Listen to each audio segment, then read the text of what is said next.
something interesting happened this past week. The Phoenix Suns are in second place in the Western Conference.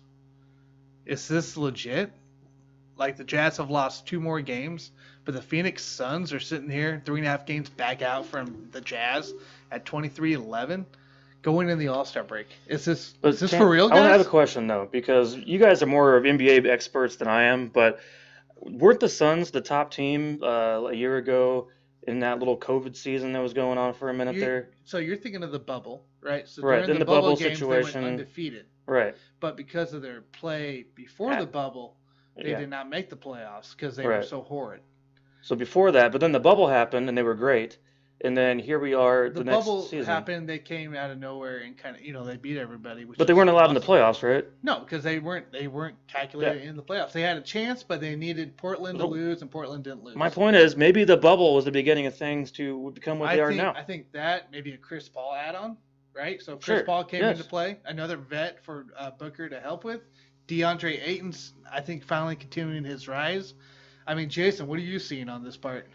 The first thing that came to mind when we were talking about the Phoenix Suns of last year, I want to go back farther than that. I want to talk about the Steve Nash Phoenix Suns that were always a perennial number one seed, and we all know that they didn't do jack squat in the playoffs. Correct. So this is exactly what that reminds me of. Great regular season team. They're probably going to have a great record. I mean, they're not going to get the number one seed, but they could have the 2 seed. Great regular season team, and I'll say they're above average defensively. But when you get to the playoffs, you can't be above average. You have to be an elite defensive team if you're going to make a run for like a conference championship or a finals championship. But you're right. They are the second best team in the NBA right now. Not just in the true. West. It is Second in the best NBA. team in the NBA for record. They are 23-11. And that's fine. But nobody believes that if we start the playoffs right now, nobody out there listening right now believes that in a 7-game series, they will have a chance against the Clippers, the Lakers, or the Utah Jazz. So let's just get that out of the way right now. Nobody out there listening believes that. And any of those 3 teams would absolutely torch the Suns right now in a 7-game series. You've got Chris Paul, who it's hard to believe that he's playing at that high of a level right now. He's getting ready to turn 36 years old. Okay. You got a 6-foot point guard that's getting ready to turn 36. What happens to 6-foot tall guards in the NBA? They fall off a cliff. They We get injured. always talk about quarterbacks in the NFL falling off a cliff. Well, that's about to be Chris Paul. So he's playing great right now, but I have a prediction. I think his career is finished after this year. So if I could just say something to the Suns fans right now, just enjoy the moment, because CP3 is going to get injured before his 36th birthday coming up in May. You can take it to the bank, and I'll bet you a 6-pack of Corona right now, Tanner, if you want to go there. That the Suns will fall off? No, that CP3 will get injured before his 36th birthday. He's been in the history of injuries. Right. I'm not doing that. Troy, is your brother talking nonsense, or is this something to be for real about? No, he's spot on. There's no way the Suns are going to do that, and I just have one important take. You opened up with the fact that, the Jazz have been sliding back a little bit, and I think that's directly aligned with the fact that they moved our guy Azubuike down to the G League. So I agree. there you have it. I fully agree with that. It is the Azubuike effect. Yeah, you got to love Azubuike. He's just going to need a little bit more time to develop. But we can't have a segment and only talk about the Suns. So let's bring the Jazz into the mix here. They are currently the number 1 seed, and they've got a bunch of guys playing at a high level right now. You've got Donovan Mitchell averaging 24, 4, and 5. You got Rudy Gobert. He's shooting 65% from the field. You've got Bojan Bogdanovic, Mike Conley playing at a high level. This team reminds me of the 2004 Detroit Pistons championship team. You got 0 superstars on that team. 0. But you've got a bunch of really good players, couple all-stars. They're all playing at a high level.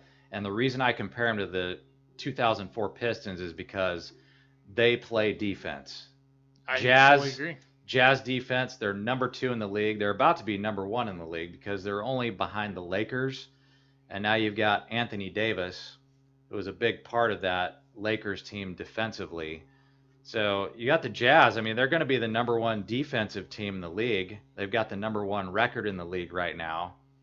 And I think they're just barely behind the Lakers at this point in the season. Now, we don't know what's going to happen with AD. We don't know how effective he's going to be when he comes back. But if he's not effective, I mean, I don't want anybody out there to think that LeBron can somehow just carry this squad on his back at his age. It's just not going to happen. I think the more question is if he comes back, right, for Anthony Davis. Sure. But we are talking about freaking LeBron James here. He carried a Cleveland team at this age right now. He's going to pull a Tom Brady, and he'll still get to the finals. He'll still get to the finals.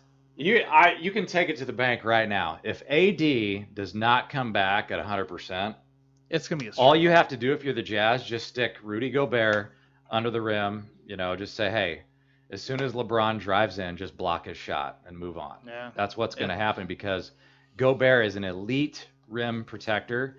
And if you don't have AD in the mix, or if you have AD playing at 75, 80%, there's no way that the Lakers would beat the Utah Jazz in a 7-game series you have to have AD at 100%. That's how good that I believe the Jazz are this year. It's insane. Like, Donovan Mitchell's playing at a whole new level this year. And as we talked last week, he just continually increases the production each year he's been in the league. And this year we're just seeing an unreal just play of him. Something to take note, right? So we said 2 losses since we met last week, right? They had 6 losses, they're up to 8 losses. Their 2 losses, we had Pelicans I think it was last night or 2 nights ago. They lost 129 to 124, right? Not a blowout by any means, all right? That can happen. The Heat also beat them 124, 116. But they had wins against the Magic. They beat the Lakers soundly, which is really impressive with LeBron, and then they beat the Hornets as well. So they're losing to teams probably they shouldn't be losing to, but they're also beating teams on that part.